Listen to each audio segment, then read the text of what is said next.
જોરથી બોલજો. ગુજરાત વિધાનસભાના વિસ્તારના ધારાસભ્ય પદેથી લોકસભાની ચૂંટણીમાં બનાસકાંઠાની જનતાના આશીર્વાદ મળતા બંધારણીય નિયમ પ્રમાણે કોઈ એક પદ ઉપરથી રાજીનામું આપવાનું થાય ત્યારે આજે વિધાનસભાના ધારાસભ્ય તરીકે ગુજરાત વિધાનસભાના અધ્યક્ષશ્રીને અમારા કોંગ્રેસના સૌ સભ્યો અને આગેવાનોની સાથે રાજીનામું આપ્યું છે.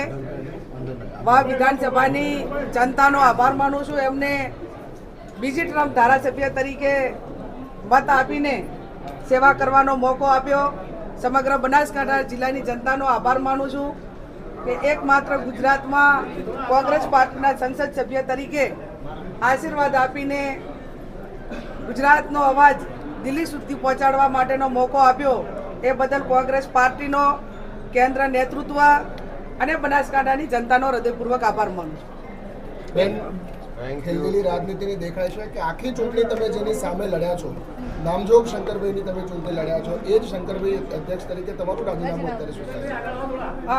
લોકશાહીના ભાગરૂપે જ્યાં સુધી ચૂંટણી હોય ત્યાં સુધી એ પોતે પોતાની વાતો પાર્ટીની વિચારધારા પ્રમાણે મૂકે, કોંગ્રેસ પાર્ટી એમની વાત મૂકે અને ચૂંટણી પત્યા પછી એ પ્રજાના પ્રતિનિધિ તરીકે સર્વપક્ષીય લોકોના હિતમાં કામ કરવાનું હોય છે. અને સૌ ટીમ વિધાનસભાની હોય, સંસદની હોય, તો ગુજરાતના હિતની વાત હોય કે દેશના હિતની વાત હોય ત્યારે હવે સર્વપક્ષીય દેશ અને રાજ્યના હિતમાં એ લોકોની સુખાકારી માટે તમામ જે દેશની સમસ્યાઓ હોય કે રાજ્યની હોય એ સાથે મળીને કામ કરવા માટેના પ્રયત્નો કરશું. ખૂબ ખૂબ આભાર.